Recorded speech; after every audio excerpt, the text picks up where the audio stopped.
felt a calling to do it. I started that process. And at that point, I stopped, and I really truly don't know why. I kept trying to find a way to get myself back into it, to share my perspective, my point of view. But here recently, it's called to me even more, which is why I started this back up. Because ultimately, I think we all need to find a better relationship with God.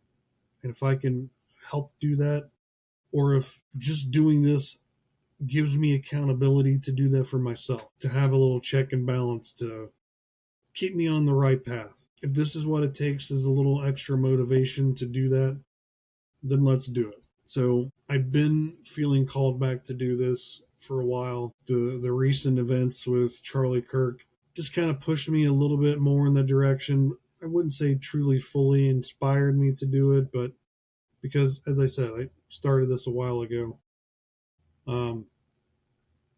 I think ultimately my journey to try to build my life and get that more Christ-centric, to become a better man, better father, better friend. I think all these things can happen. And, as being a human being, no matter how much we're inspired to do something, if we don't have a voice to motivate us, if we don't have something to give us that little extra kick in the ass, we quickly fall back into old habits. We quickly fall back into, well, that's not as important.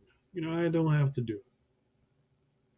And you're right, I don't have to do this. I'm not a Joe Rogan. I'm not a Tim Pool. I don't have the audience base of that. Maybe one day I will, maybe not. But this is my goal right now, to be finding myself and developing a better relationship with God, sharing my point of view on the news of the day, how it affects the bigger picture. Because let's be honest, too many times we all get wrapped up in the emotion of a situation. And that can be good, but it's also very bad.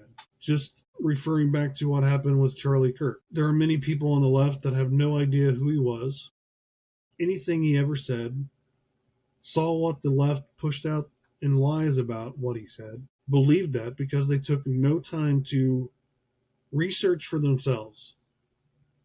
No time, not even 10 minutes to go look at that famously quote they pushed out about the DEI hires, that they were trying to make him sound racist. If you'd have taken 10 minutes and went and looked at the whole context of that statement, you would clearly see there was no racism at all. But sadly, we're left to trust a media that is supposed to tell us the truth. Sadly, it does not. There should be no media agenda.